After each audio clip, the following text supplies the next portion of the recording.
You save money, you 10x your output, and you've never worked more hours in your life. You finally did it. You've replaced your entire expensive team with AI. Well done. You've saved $25K a month. You've cranked out more content in the last month than you did all of last year.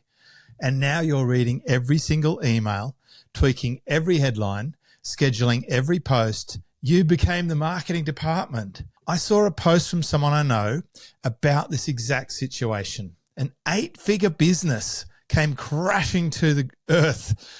25 years in the game, and in his own words, I've essentially traded paying other people to do the work for doing more work myself. This is happening far too much. It's happening absolutely everywhere.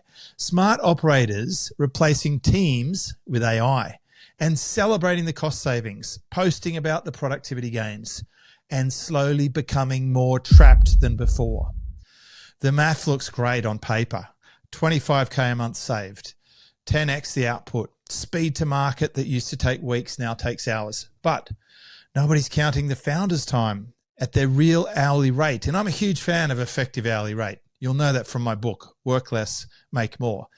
If you're a founder doing $1 million a year and you're now spending 40 hours a week on marketing tasks, you are not saving money. You are burning your most expensive resource. You've traded a payroll problem for a calendar problem. The goal was probably never to do more work cheaper. The goal should be do less work entirely. AI should buy your time back, not consume more of it.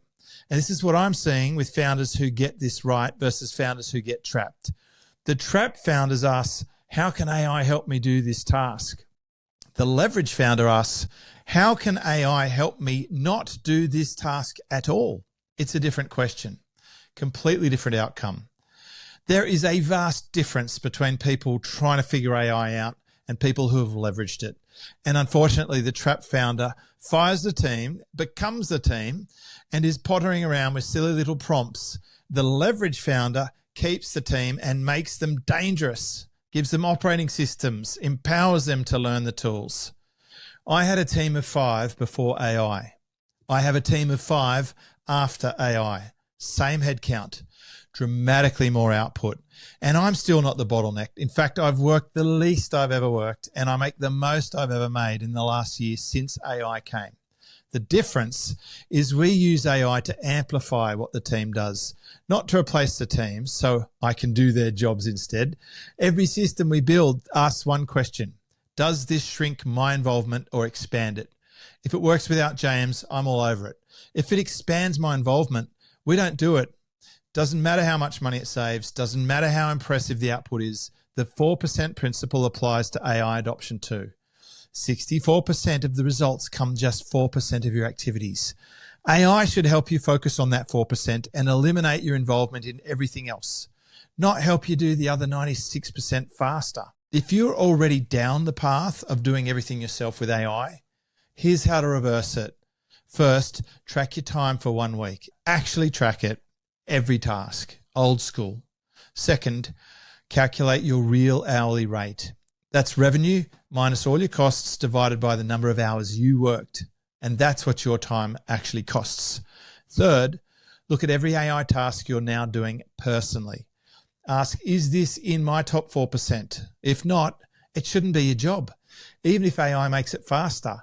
Fourth, rebuild the team function. Maybe that's a VA who runs the AI tools. Maybe that's a contractor who handles the outputs. Maybe that's keeping the person you're about to fire and giving them AI superpowers instead. The founder who figures out how to use AI to shrink their involvement rather than expand their output is the one who actually wins this transition. Cost savings mean nothing if you've traded a payroll problem for a calendar problem. The real flex isn't doing everything yourself with AI.